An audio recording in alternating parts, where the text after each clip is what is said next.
हाँ जी, पंजाबी आ गए। एक और आईपीएल का मैच जिसमें पंजाब ने डोमिनेट किया। मतलब अपने दोनों मैचों में पंजाब ने डोमिनेट किया और डोमिनेट ही कर रही है वो। जिस तरह की वो टीम है और जैसा उनका स्ट्रक्चर है, वो डोमिनेट करेंगे ही करेंगे, क्योंकि वो अपनी क्रिकेट को पूरा प्रोफेशनली खेल रहे हैं और पूरा बैलेंस्ड टीम है उनके पास। They have batting lineup, they have fire power, they have consistently, they have bowlers. जो बॉलर्स अगर परफॉर्म नहीं कर रहे होते तो उनका बैकअप भी है उनके पास कि ये बॉलर्स परफॉर्म करेंगे, और जो पिछले साल परफॉर्म नहीं भी कर रहे थे वो इस साल परफॉर्म कर रहे हैं। तो पंजाब के पास पूरा प्रॉपर बैलेंस साइड है, जो अभी किसी फिलहाल सिर्फ मुंबई या कुछ टीमों के पास ही है। But they have performed well और उन्होंने बैक टू बैक 2 जीत कर ली हैं। और ये statement again they proved it कि आप हमें 161 दे दो, आप हमें 200 दे दो, 200 से ऊपर का टारगेट दे दो, हम चेज कर लेंगे। और कल भी उन्होंने कंप्रीहेंसिवली विन किया है, बहुत आराम से जीत गए। जिस तरह से उनको स्टार्ट मिला और जिस तरह से उन्होंने परफॉर्म किया। चेन्नई के लिए अगर मैं बोलूं तो चेन्नई के लिए प्रॉब्लम्स अभी बढ़ गई हैं। वो बैक टू बैक 2 मैच हार गए हैं। अभी धोनी अभी इस मैच में भी नहीं खेले, उनके बैटिंग्स में भी प्रॉब्लम है उनकी।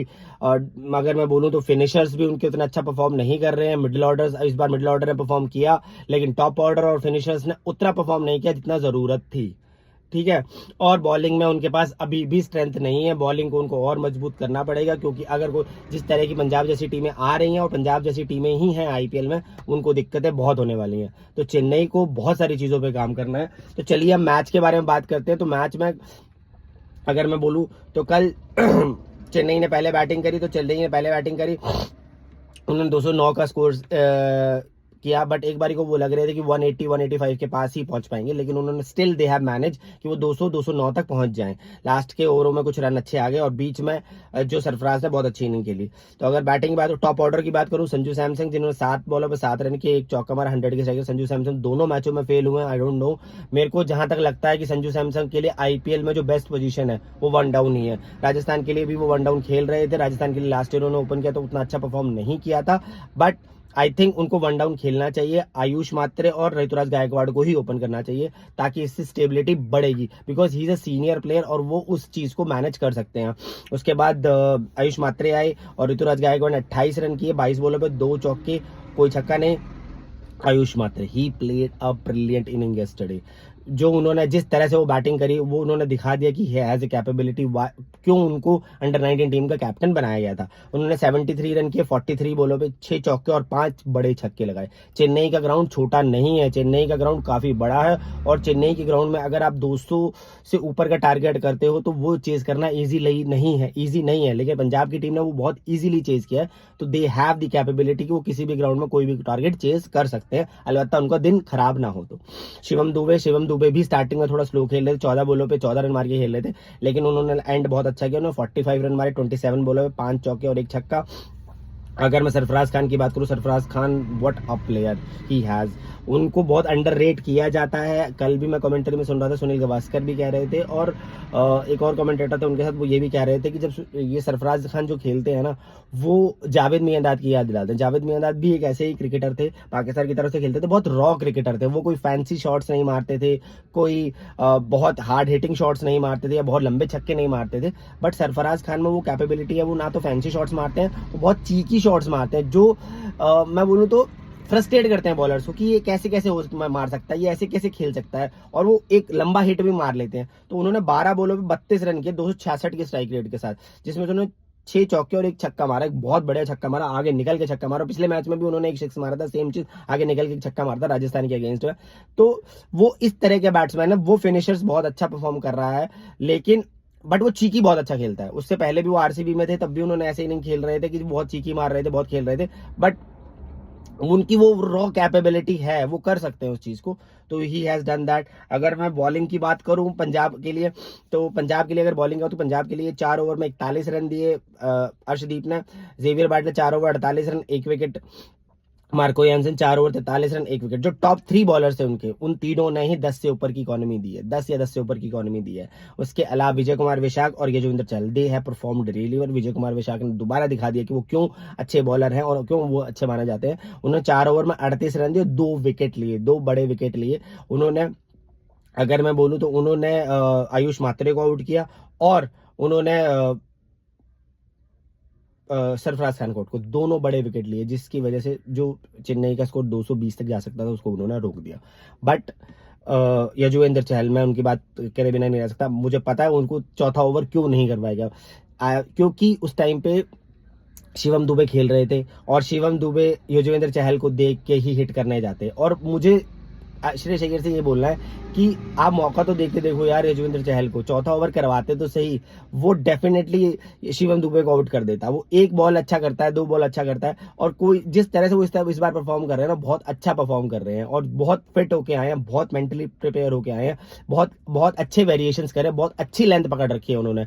तो सिर्फ श्रेयस अय्यर के दिमाग में ये था कि शिवम दुबे खेल रहे हैं, इसलिए मैं उनको एक ओवर थोड़ा लेट दूंगा, और शिवम दुबे लास्ट तक खेलते रहे, इसकी वजह से उसको चौथा ओवर नहीं दिया गया। आइडियली उनका चौथा ओवर बनता था, क्योंकि उन्होंने 3 ओवर में 21 रन दिए, 7 की इकॉनमी। वो बेस्ट बॉलर थे पंजाब की तरफ से, बेस्ट पंजाब की तरफ से क्या, दोनों टीम्स की तरफ से बेस्ट बॉलर थे, जिसने सिर्फ 7 की इकॉनमी दिया और 1 विकेट भी लिया।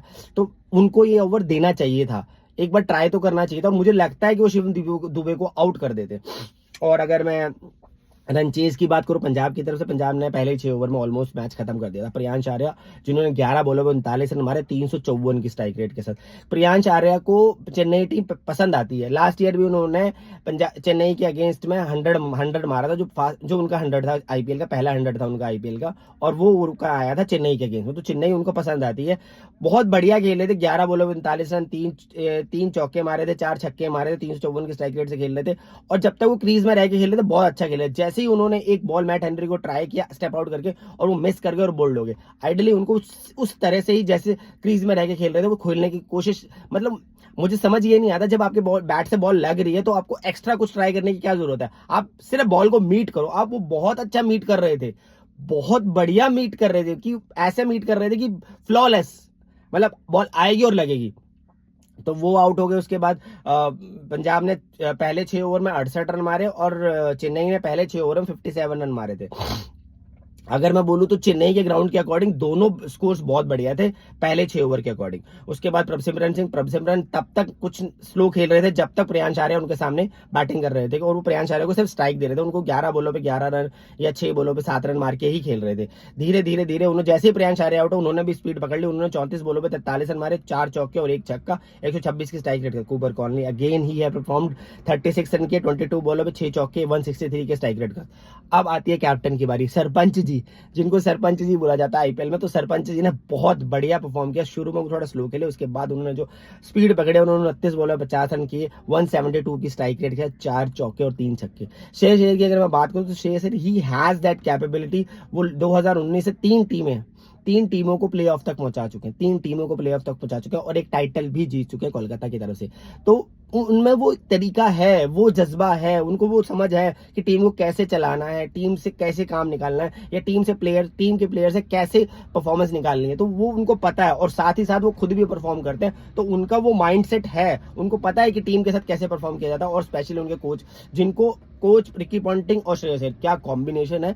जो ये दोनों एक ऐसी टीम परफॉर्म करते हैं, क्योंकि दिल्ली में भी ये साथ थे, पंजाब में दोबारा के साथ। वो लास्ट ईयर भी उन्होंने प्ले ऑफ में पहुंचाया, दिल्ली को भी उन्होंने 2 बार प्ले ऑफ में पहुंचाया था, कोलकाता से उन्होंने प्ले ऑफ में पहुंच के कोलकाता को जिताया भी है। तो वो श्रेयस अय्यर में कैपेबिलिटी है, और वो चीजें हैं कि वो टीम से बेस्ट परफॉर्म करवा सकते हैं। अगर मैं चेन्नई की बात करूं तो बॉलिंग में उन्होंने 3 ओवर में 28 रन किए, मैट हेनरी ने 4 ओवर में 54 रन दिए 13 की इकॉनमी के साथ, अंशुल कंबोज ने 3 ओवर में 43 रन दिए 11 की इकॉनमी, नूर अहमद ने 4 ओवर में 38 रन दिए 9 की इकॉनमी के साथ, राहुल चैन ने 4 ओवर में 46 रन दिए 11 की इकॉनमी के साथ। तो उनका कोई भी बॉलर परफॉर्म नहीं कर रहा। उनके पास बहुत अच्छे बॉलर्स हैं, बट मुझे नहीं लगता वो क्यों परफॉर्म नहीं कर पा रहे हैं। उनके पास वो कैपेबिलिटी है, बट वो परफॉर्मेंस जो चाहिए वो नहीं आ रही है उनसे। वो परफॉर्मेंस बिल्कुल भी नहीं आ रही है जो आनी चाहिए, अगर मैं बोलूं तो। और परफॉर्मेंस चाहिए है चेन्नई को, अपने बॉलर से चाहिए परफॉर्मेंस। कभी उनकी बॉलिंग अच्छा कर रही है तो कभी उनकी बैटिंग अच्छा कर रही है। तो अब पिछले मैच में तो कोई भी नहीं चला। पिछला मैच अगर राजस्थान के साथ देखूं तो दोनों बैटिंग बॉलिंग दोनों नहीं चले, इजीली राजस्थान ने चेज कर लिया, बैटिंग में कुछ परफॉर्मेंस नहीं हुई। तो चेन्नई को चाहिए कि उनका हर डिपार्टमेंट परफॉर्म करे, एटलीस्ट लिटिल बिट परफॉर्म करे, लेकिन परफॉर्म करे। आज उनकी बैटिंग ने परफॉर्मेंस दिया है तो उनकी बॉलिंग अच्छा नहीं कर पाई है, जिसकी वजह से पंजाब ने ईजिली ये टारगेट चेज कर लिया। तो चेन्नई को बहुत काम करना है। पंजाब जो कर रही है वो बहुत अच्छा कर रही है। पंजाब के लिए सब कुछ अभी पॉजिटिव है, बस सिर्फ उनको कंसिस्टेंसी मेंटेन करनी है। That's it. चेन्नई को परफॉर्म करना है, चेन्नई को अभी बॉलिंग पे अपना काम करना है, थोड़ा बैटिंग में भी देखना है क्या कैपेबिलिटी। अभी वो अपनी प्रॉपर प्लेइंग 11 सिलेक्ट नहीं कर पाए हैं, जो उनकी बेस्ट प्लेइंग 11 है। पंजाब को वो रूट मिल गया है, पंजाब ने अपनी बेस्ट प्लेइंग 11 सिलेक्ट कर लिया। उनको माइनर चेंजेस करने होंगे, अगर करने पड़ेंगे किसी को विकेट को देख के, बट चेन्नई को अभी बहुत रिवैम्प की ज़रूरत है, जो वो करना चाहिए। तो आज की वीडियो में इतना ही। अगर आप